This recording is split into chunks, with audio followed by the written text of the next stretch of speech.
now that more people are talking about Bitcoin because it's up nearly $20,000 a coin. For those who don't want to, for those who didn't catch this analysis 6 years ago, my thesis is that Bitcoin's value obtains from its underlying technology, which is an open source ledger that keeps track of ownership rights and permits the transfer of these rights. Bitcoin managed to bundle its unit of account with a payment system that lives on the ledger. That's its innovation and why it obtained a value, and that value continues to rise. And he goes through some of the history and addresses some of the criticisms from gold bugs, hard money advocates. Like myself. Although you're obviously open-minded on Bitcoin because what's the future? You got it. All of it is. And yeah, so it seems like it's a bigger, more interesting play than just as an inflation hedge or just as a way to signal one's discontent with monetary policy associated with our fiat currency. And I say this because, this environment and with the prospect of potentially a Biden presidency, many people may be looking for alternative investment vehicles than the market if they think that tax and spend policy will constrain the exchanges, right? I think it's going to at least 100,000 a coin, and I'll tell you why. The American people are economic illiterates. They cannot spot inflation. They have no problem with monetized debt. I don't buy this. Everything will be fine. It's going to end. It's going to end in a hurry, and I don't want to be a Venezuelan citizen, even though I don't like my dog. I don't want to put it on a rye bread. Right. Yes. That's one way to put it.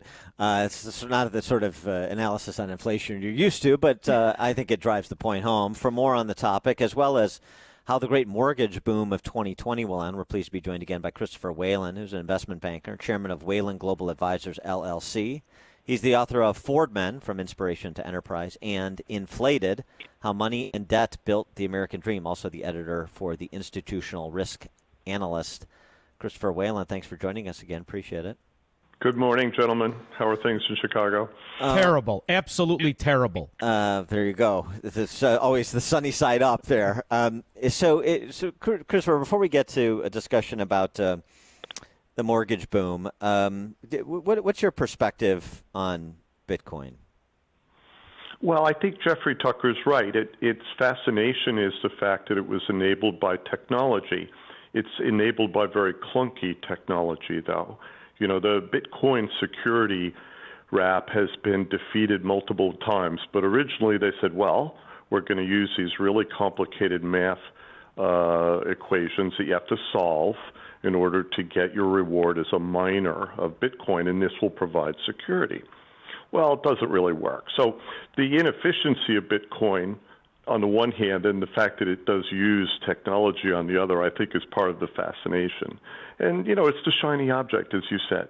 Americans are not rational. None of us are. We all have the cognitive illusion that we think we know what we're talking about. And that's the only thing that keeps society stable. We think someone's in charge, right? So, is this a tulip craze, or is it not it's quite electronically enabled tulips. Okay. Interesting. And it comes and goes depending on what's going on. You know, it went down for a while. It became moribund. And now all of a sudden, with the prospect of Janet Yellen going to the Treasury, the great inflationist, people are worried about inflation. So, yes. See, I'm more comfortable with the mining issues and the solvable math problems than I am with Congress, a bunch of morons, right? I mean, that's how I justify it. I mean, we have morons, economic illiterates, making policies, monetizing debt, telling me everything's okay, and inflation is not buying a UAW-made Dodge truck at $70,000. It's preposterous to me. I know. Just look at the price of that truck 10 years ago and look at it today, and then go to the folks at the Fed and say, you really think inflation's too low? Because, you know, across the board. I'm out shopping for a house, by the way. We're fleeing New York City. Florida, you call Liberty Real Estate Brokers down in Naples, Florida. I set you up. You walk on the beach with us. No. You're going to love it. I'll go visit them, but I like to change the season, so I'm going to go up upstate into New York. Damn. But, you know, the Whalens have been here for 250 years. I think we got to stick around and try and fix it. But the city is done. Oh, the city is done. It really is. The city is empty.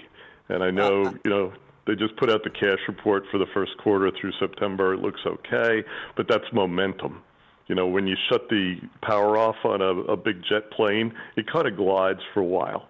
We're a super tanker, right? It glides for a while. That's what we're doing. We're gliding right now. So develop that a little bit, because I mean these dynamics are playing out in other big cities, including Chicago. Cash flow, sales taxes. You know, they make most of the money for the cities on property taxes and fees. Right. But sales taxes are important because the state of Illinois gives you a little of that. The state of New York gives New York City a little of that. And that's how they make up a budget, which is comprised of many little bits and pieces of revenue. There's no big revenue items in New York. But the big expenses of schools, for example, it's a quarter of the budget. Of course. But when you say New York is done, what is that you mean exactly? You think that this is going to be a 1970s redux? You think it's 5 years before New York recovers, or something more dramatic? Weimar Republic. It's more like the 1930s in terms of just a very sharp drop in demand and utilization of buildings and other assets. And so over time, we're going to have to mark all these assets down. Mm-hmm. They're not worth what we thought they were. And this attacks the basic foundation of all of the big cities' finances, which is driven by property taxes. So if you can't get the big guys, and you know, in New York they're still paying, but there's an awful lot of buildings in this town that are going to go bankrupt because they just don't have anybody using them. And remember, the Dutch built New York for density. They built it for efficiency and to pack as many people in here as you can. That doesn't work with social distancing. All the old housing stock here, the less expensive apartments in the boroughs, Queens and the Bronx, you can't social distance in those buildings. So we have a big long-term problem. How do we get people to use the city again? And what are they going to use it for? You know, entertainment, the arts, all of that is done. It's not coming back even next year, I think. Because the expense and the liability of letting people into your building is daunting for an owner. You know, they didn't give anybody any liability this year. You know, Congress didn't do that. They were talking about it, but they didn't do it. So owners of buildings, owners of everything, Disneyland, you name it, they have a problem letting people in because they're going to get sued. And then you have the other problem of we've tried to mimic the velocity of money with debt. Yes. Ultimately, that is not going to end well if we think we can do that in perpetuity. So we have an issue at hand, and there is no adult in the room in a position of power willing to discuss it. Well, we live in the age of the dilettante. You guys have given me the idea for my next piece for American Conservative, right? Compare the people in Congress 100 years ago who dealt with the 20s, dealt with the Great Depression, to what we got now. The people we got now couldn't even shine the shoes of Carter Glass, okay? Mm-hmm. I wouldn't let these people park my car. So the point is, throughout government, because we've come through a period of good times, growth, apparent prosperity, right? Well, we have all of these careerists and celebrities in our political life, and they don't know what the hell they're doing.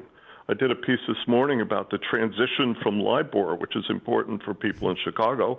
How the hell are we going to use this thing that the Fed came up with? It's called SOFR, like sofa. Remember Chair Yellen? She was a chair. Well, this is a sofa. So we got this thing that the economists at the Fed dreamed up, and they want the banks to use this to trade mortgages and price money market transactions, and the banks said no. They said, we can't do this. So the Fed has a problem. They have to go back to the drawing board and maybe either fix LIBOR or just tell everybody, well, trade off the Treasury curve. Trade off the forward market for mortgages, which is how you hedge interest rates, by the way. Gee, what a great idea. It would work tomorrow. But the Fed is so arrogant, and the people that run that agency are so insular and so, frankly, incompetent when it comes to the financial markets that it didn't occur to them to just use the existing markets. And on the Hill, you have Maxine Waters as the chairman of the House Banking Committee. Do you think she's sophisticated enough to address these issues? Look, let me tell you something. Maxine is a very smart politician, and she has become the champion of the community banks. Who would have thought? So, no, she's not a financier. She inherited that seat from Augustus Hawkins. You know who that was? The great socialist from California, the first black representative from the state of California. And he was Humphrey Hawkins, which is who put the Fed's mandate in place, you know. Dan was just talking about that. So, yeah. And her husband owning the community bank that was one of the first to receive TARP bailout probably was a coincidence. Yeah, there's definitely no influence there. I want to go back to inflation and Brian Westbury over at First Trust. A good friend of mine. Yeah, he tweeted out the other day, the Fed is playing with the inflation fire. Copper prices are up 66% from their late March 2020 low. Aluminum prices up 41% from their May 2020 low. Other commodities, including lumber and the ags, are trading higher as well. Inflation is hard to stop once it starts. Being too cavalier, suggesting that inflation isn't a problem at present, is the Fed?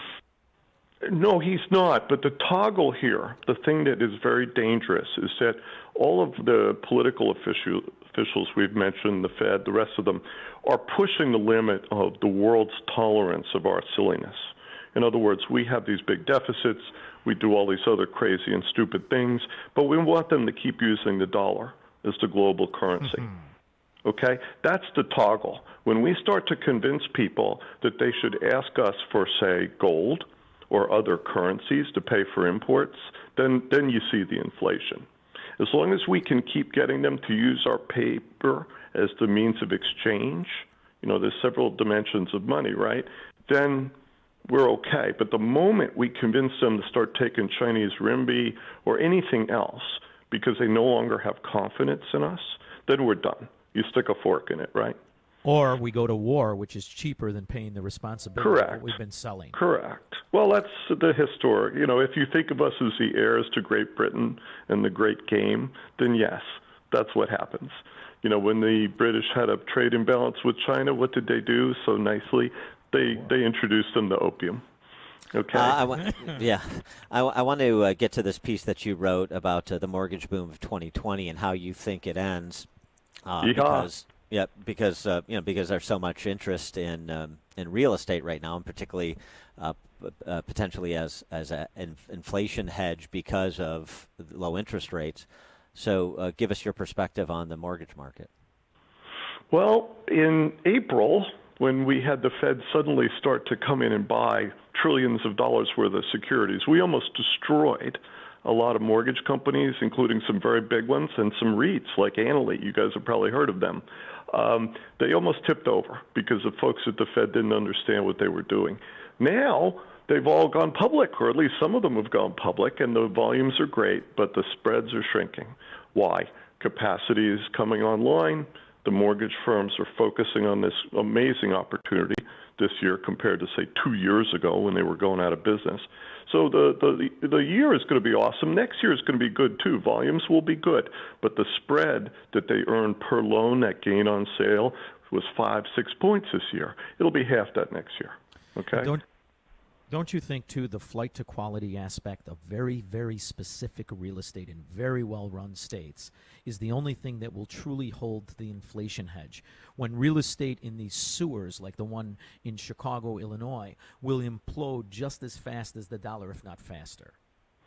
Well, I think you're right. I mean, the shelter for most people is still going to be real estate. And for me, I'm going to stay in New York, but I'm going to get out of the city. Because I think that overall the politics here are going to have to change just the way they'll have to change in Illinois. At a certain point, things will get so bad that serious people will have to get involved again. We don't have serious people here in New York. We have totally unreasonable people. Andrew Cuomo, our governor, is probably the best of them all. We have a menagerie of characters up in Albany and on the city council here in New York that, frankly, are not competent to do much of anything except run for public office. So they're not going to solve problems. They want to hire more people to pad their public sector employment and stay in office.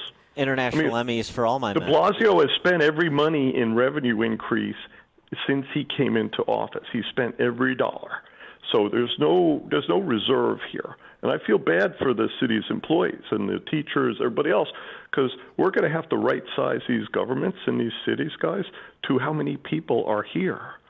We're probably going to end up losing 750,000 people in New York. Think about that. Here, I mean, not to go down this rabbit hole too far, but here again, I mean, what was the bipartisan proposal for COVID relief, $1 trillion more worth of it. 25% of it was bailing out state and local governments so they could maintain their levels of employment. And that's, including Mitt Romney, Lisa Murkowski, and Susan Collins, who want to prop up unsustainable city and state governments.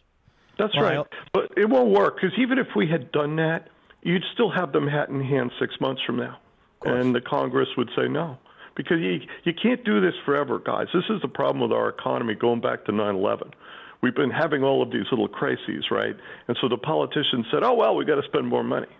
And now we have Janet Yellen coming in at Treasury, apparently, if the Republicans confirm her. And to me, you want to see something that will threaten the role of the dollar in the world, it's having somebody like that at the Treasury, because I don't think she'll inspire confidence. I want to button something else up on the mortgage issue we were discussing. You talked about the record volumes this year.